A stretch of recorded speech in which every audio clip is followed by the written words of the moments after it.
Marilah kita melihat apa pengharapan sebagai orang-orang percaya, di mana firman Tuhan hendak berbicara bagi kita saat ini.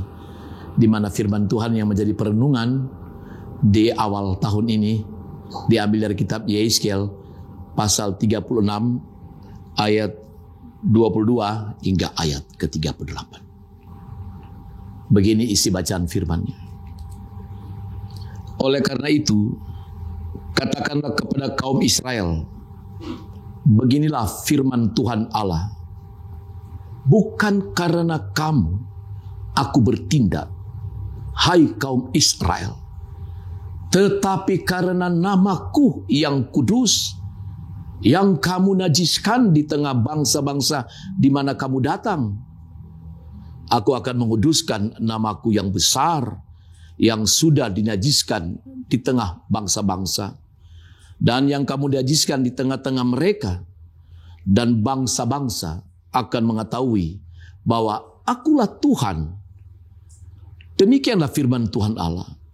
Manakala aku menunjukkan kekudusanku kepadamu di hadapan bangsa-bangsa, aku akan menjemput kamu dari antara bangsa-bangsa dan mengumpulkan kamu dari semua negeri dan akan membawa kamu kembali ke tanahmu. Aku akan mencurahkan kepadamu air jernih yang akan mentahirkan kamu dari segala kenajisanmu dan dari semua berhala-berhalamu. Aku akan mentahirkan kamu. Kamu akan kuberikan hati yang baru dan roh yang baru di dalam batinmu. Dan aku akan menjauhkan dari tubuhmu hati yang keras dan kuberikan kepadamu hati yang taat.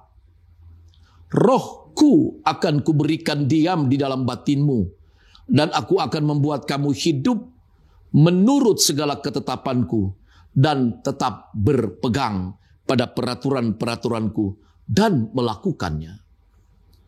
Dan kamu akan diam di dalam negeri yang telah kuberikan kepadamu, nenek moyangmu, dan kamu akan menjadi umatku, dan aku akan menjadi Allahmu. Aku akan melepaskan kamu dari segala dosa kenajisanmu, dan aku akan menumbuhkan gandum serta memperbanyak, dan aku tidak lagi mendatangkan kelaparan atasmu. Aku juga memperbanyak buah pohon-pohonanmu dan hasil ladangmu, supaya kamu jangan lagi menanggung noda kelaparan di tengah bangsa-bangsa, dan kamu akan teringat-ingat kepada kelakuanmu yang jahat dan perbuatan-perbuatanmu yang tidak baik, dan kamu akan merasa mual melihat dirimu sendiri karena kesalahan-kesalahanmu dan perbuatan-perbuatanmu yang keji. Bukan karena kamu aku bertindak. Demikianlah firman Tuhan Allah. Ketahuilah itu, merasa malulah kamu, dan biarlah kamu dipermalukan karena kelakuanmu, hai kaum Israel. Beginilah firman Tuhan Allah. Pada hari aku mentahirkan kamu dari segala kesalahanmu. Aku akan membuat kota-kota diam lagi, dan reruntuhan-reruntuhan akan dibangun kembali. Tanah yang sudah lama tinggal tandus akan kukerjakan kembali, supaya jangan lagi tetap tandus di hadapan semua orang yang lintas daripadamu. Sebaliknya mereka akan berkata, tanah ini yang sudah lama tinggal tandus menjadi seperti Taman Eden dan kota-kota yang sudah runtuh, sunyi, sepi, dan musnah, sekarang didiami dan menjadi kubu. Dan bangsa-bangsa yang tertinggal yang ada di sekitarmu akan mengetahui bahwa akulah Tuhan yang membangun kembali yang sudah musnah dan menanami kembali yang sudah tandus. Aku Tuhan yang mengatakannya dan akan membuatnya. Beginilah firman Tuhan Allah. Dalam hal ini juga aku menginginkan supaya kaum Israel meminta daripadaku apa yang hendak kulakukan bagi mereka, yaitu membuat mereka banyak seperti lautan manusia, seperti domba-domba persembahan kudus, dan seumpama domba-domba Yerusalem pada waktu-waktu perayaannya. Begitulah kota-kota yang sudah runtuh, penuh dengan lautan manusia. Dengan begitu mereka akan mengetahui akulah Tuhan. Demikianlah saudara-saudara bacaan firman Tuhan di hari baru, tahun yang baru, tahun 2023 ini. Saudara-saudara yang dikasihi dan diberkati Tuhan, pernahkah kalian mengenal siapa Agustinus itu? Santo Agustinus itu sebelum dia bertobat dan mengenal Tuhan, dia mendapatkan sebuah penglihatan. Agustinus ini adalah seorang bapa gereja abad pertama. Tetapi sebelum dia bertobat, saudara-saudara, dia mengenal Tuhan, dia ingin mencari eksistensi Tuhan di dalam hidupnya. Dia ingin mencari tahu, berdasarkan filsafat dan ilmu pengetahuannya, dia tidak menemukan itu. Dia sangat kecewa dan dia putus asa, saudara-saudara. Nah, satu saat, satu kali kelak, dia sedang duduk-duduk di tepi pantai. Di antara tertidur dan mungkin tidak tertidur, dia seperti mengigau. Dia mendapatkan sebuah penglihatan. Apa penglihatan itu, saudara-saudara? Dia melihat ada seorang anak kecil yang sedang memegang botol kecil. Dan anak kecil itu hendak memasukkan seluruh air laut itu ke dalam botol yang kecil itu. Agustinus tertawa. Agustinus mengejek anak kecil itu. Mana mungkin air laut yang begitu luas itu bisa dimasukkan ke dalam botol yang kecil itu? Tiba-tiba anak kecil itu menatap Agustinus yang sedang mengejek dia. Lalu anak kecil itu justru mengejek Agustinus. Apa kata anak kecil itu? Dia mengatakan, justru kamu Agustinus, engkau adalah manusia yang bodoh. Engkau manusia yang tidak tahu malu. Sebab bagaimana mungkin Allah yang tak terbatas itu hendak kau masukkan dalam pikiranmu yang terbatas itu? Disitulah saudara-saudaraku yang kekasih, Agustinus tersadar dan akhirnya dia mau memahami tentang Tuhan. Dan dia lalu bertobat dan karya-karya yang begitu besar sangat mempengaruhi gereja sampai saat ini. Tulisan-tulisan tentang pengakuan-pengakuan, tentang pandangan-pandangan Trinitas, merubah konsep berpikir orang-orang percaya pada waktu itu sampai pada saat ini. Saudara-saudara yang dikasihi dan diberkati oleh Tuhan kita Yesus Kristus, seringkali manusia juga terjebak dengan pikiran-pikiran yang sangat sempit, sehingga kita seperti menjadi Tuhan-Tuhan kecil di dalam hidup ini. Manusia seringkali jatuh dengan pandangan-pandangan seperti itu, saudara-saudara. Bukankah manusia jatuh ke dalam dosa manusia karena ingin menjadi seperti Tuhan yang digambarkan dalam kitab Kejadian pasal 3? Manusia ingin berubah menjadi Tuhan kecil. Dan manusia terjebak dengan pandangan-pandangan yang sempit itu. Dan akhirnya sampai pada detik ini juga, saudara-saudara, manusia sering terjebak dengan pandangan-pandangan yang sempit. Sehingga akhirnya mereka salah kaprah. Dan akhirnya mereka terjebak dengan sesuatu yang sangat bertentangan. Ketika spiritualitas itu hanya terbangun dalam hal-hal yang sangat terbatas. Dalam bagian ini, saudara-saudara, jelas pandangan-pandangan yang disampaikan oleh Yehezkiel kepada orang-orang Israel. Mereka salah kaprah dan mereka salah kira dengan Tuhan yang senantiasa mengasihi mereka. Orang-orang Israel terjebak dengan pandangan-pandangan dan akhirnya mereka terjebak juga dengan perbuatan hidup yang sangat keliru.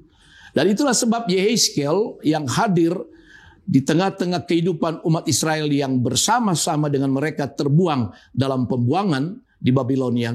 Kurang lebih sekitar tahun 593 sampai 570. Yehezkiel berada dan bergumul bersama-sama dengan orang-orang Israel yang ada di pembuangan. Mereka terjebak dengan kelaliman mereka, dengan keperdosaan mereka. Yehezkiel hadir untuk mengingatkan mereka bahwa apa yang mereka alami dan hadapi di pembuangan merupakan hukuman akibat dosa-dosa yang mereka lakukan di dalam hidupnya. Bagian ini jelas sekali bahwa Allah ingin memenuhi perjanjiannya. Dan dia nyatakan perjanjian itu untuk memulihkan umat Israel. Dia akan membangun kota-kota yang runtuh, yang rusak. Dia akan membangun tembok-tembok yang ada. Bahkan bait suci akan dipulihkan oleh Tuhan Allah sendiri.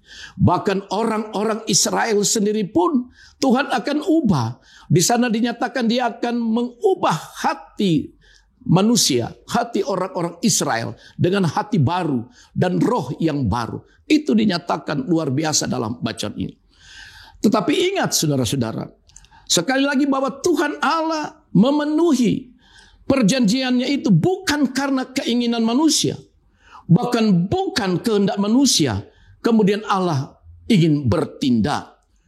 Karena pada zaman Yeskel Allah menyatakan itu. Ketika mereka dibuang oleh Allah ke tanah asing. Oleh sebab mereka telah melanggar Tuhan. Mereka telah menista nama Allah. Mereka telah menduakan Allah. Hati mereka telah menjauh dari Allah. Mengapa saudara-saudara? Oleh karena kebenaran di dalam Alkitab. Bahwa manusia berdosa tidak pernah mendambakan Allah. Tidak ada seorang pun yang mencari Allah. Itu pun juga merupakan sikap dan sifat manusia yang ada dalam kitab Roma pasal 3 ayat 11. Rasa takut kepada Allah tidak ada pada manusia. Hatinya gelap. Dan memang apa yang dikatakan di dalam kitab Yeskel pasal 6 ayat 4 dan seterusnya. Memang hati juga orang-orang Israel telah dirusakkan dengan penyembah-penyembah berhala. Mereka terpuruk dan rusak hati mereka. Itulah sebabnya janji Tuhan kepada Yeskel akan mengubah hati mereka menjadi hati yang baru. Dan roh yang baru di dalam hidup mereka. Betapa liciknya hati, lebih licik daripada segala sesuatu. Hatinya sudah membatu. Dan siapakah yang dapat mengetahuinya? Yeremia pasal 17 ayat 9 juga menyatakan seperti itu. Di dalam hidup orang-orang percaya. Kalau begitu bukan untuk manusia ia bertindak saudara-saudara. Bukan demi kepentingan manusia ia berkarya. Segala tindakan dan karyanya dari awal sampai akhir adalah bagi kemuliaan nama Tuhan. Dan dia bertindak sendiri oleh karena kehendaknya. Dan dia hendak mau menyatakan kemuliaan Tuhan kepada manusia. Agar manusia melihat bagaimana kasih karunia Tuhan di dalam hidup. Kalau begitu bukan untuk manusia ia bertindak. Bukan demi kepentingan manusia ia berkarya. Segala tindakan dan karyanya dari awal sampai akhir adalah bagi kemuliaan namanya. Itu yang merupakan inti dari pembacaan kita saat ini saudara-saudara. Dan bukankah juga sejak awal Allah yang bertindak untuk melawat manusia? Bukankah ketika manusia jatuh di dalam dosa dalam Kejadian pasal 3, ingat apa yang dikatakan Tuhan dalam Kejadian 6 ayat 6. Allah sangat menyesal membuat manusia. Kata menyesal sungguh tragis saudara-saudara. Allah begitu menyesal dan memilukan hati Tuhan. Dia telah menciptakan manusia yang akhirnya manusia berontak kepada Tuhan.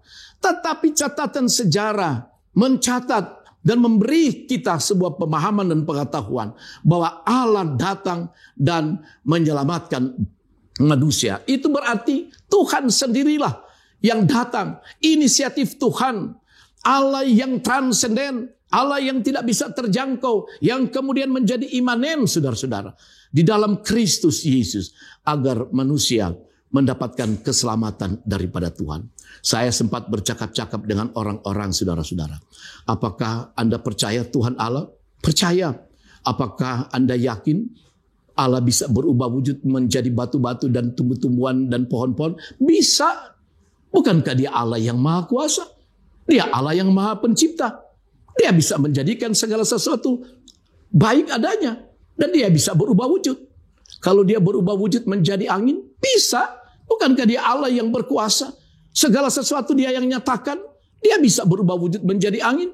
Bukankah juga nabi-nabi mendengar suara Tuhan lewat angin juga? Tetapi apakah dia bisa berubah menjadi manusia? Nah disinilah saudara-saudara.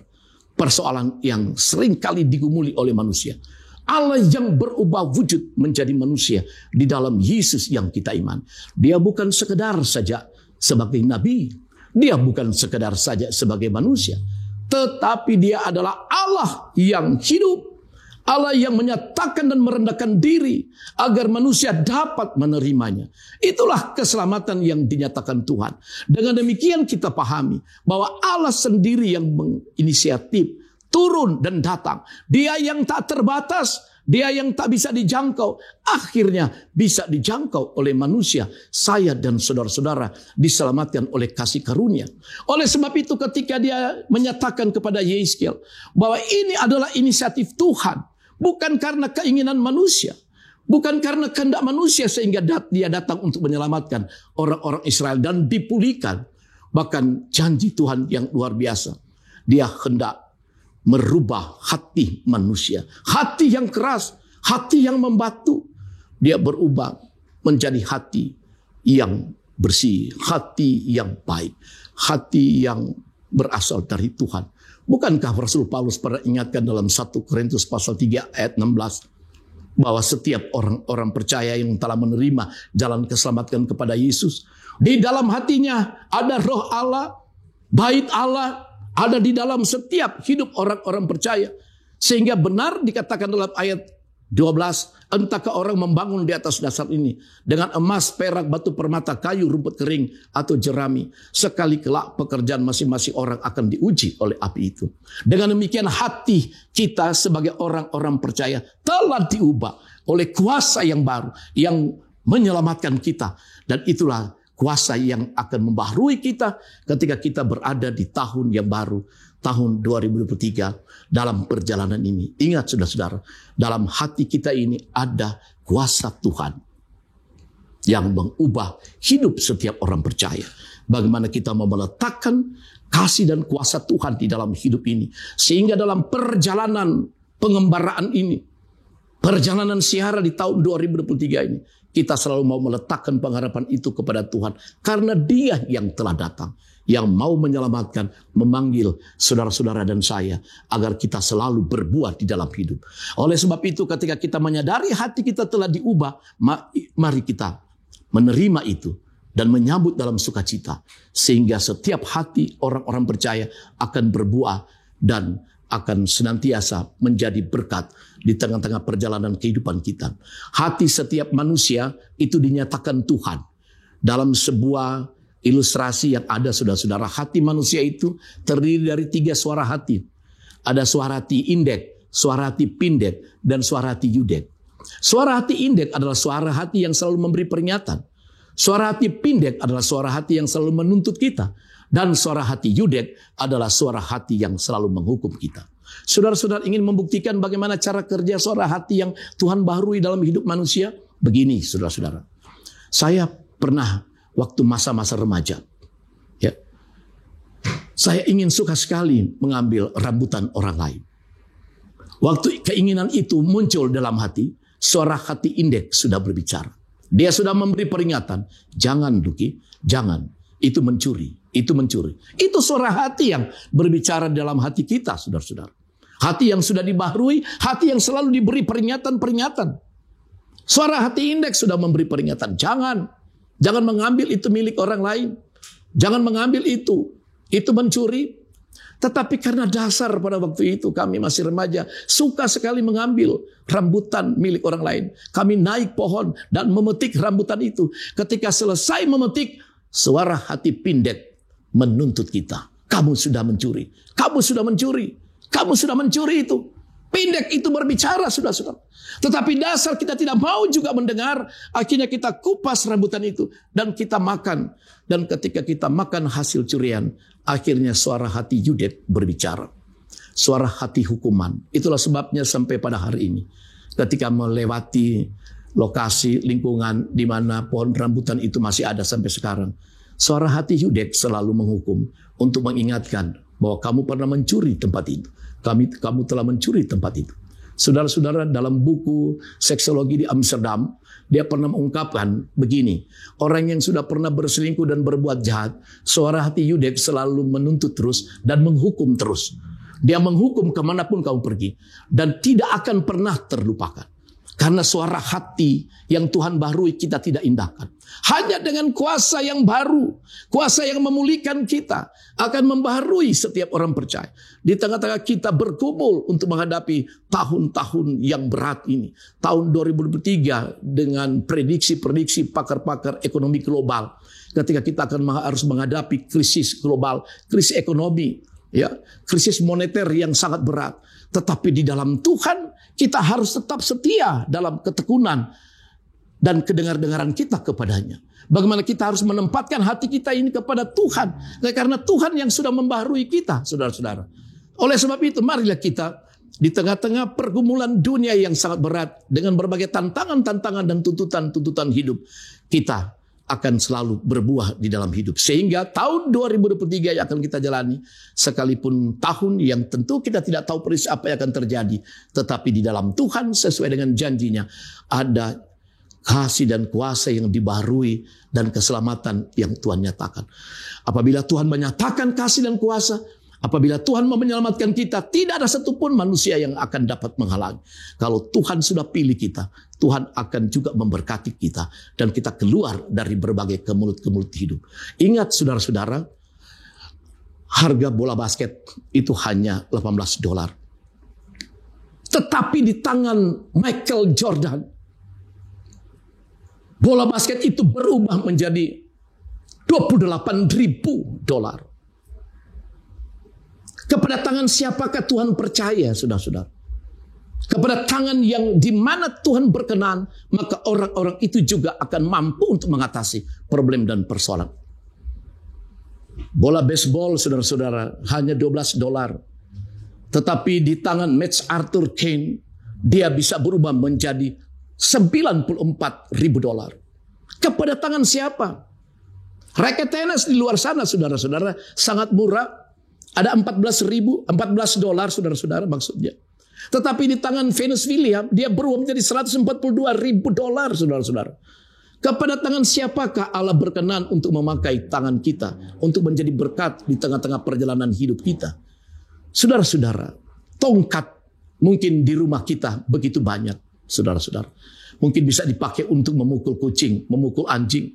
Atau mungkin tongkat untuk dipakai oleh kakek, nenek kita, saudara-saudara.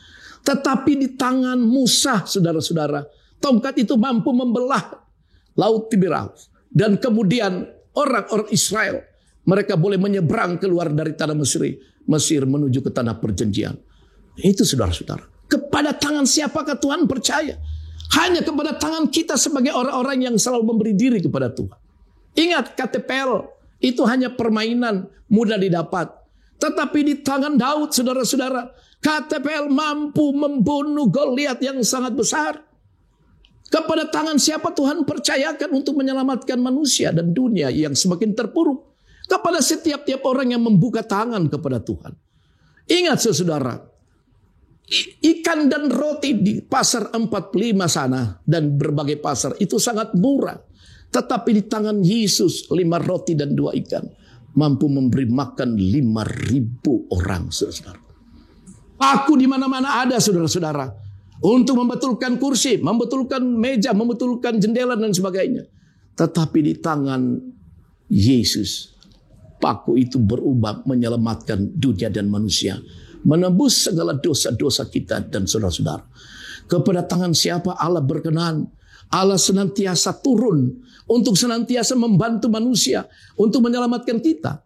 Oleh sebab itu tahun 2023 bukan tahun yang kelam, bukan tahun yang penuh dengan misteri. Bagi orang-orang percaya itu merupakan tahun kasih Tuhan, tahun anugerah yang Tuhan senantiasa nyatakan bagi setiap orang percaya. Karena Tuhan sendirilah yang datang untuk menyelamatkan kita semua.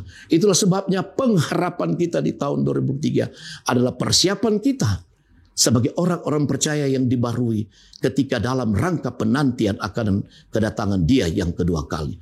Maka apa yang dikatakan dalam Wahyu pasal 21, segala sesuatu akan diubah. Tidak ada lagi ratap tangis atau duka cita.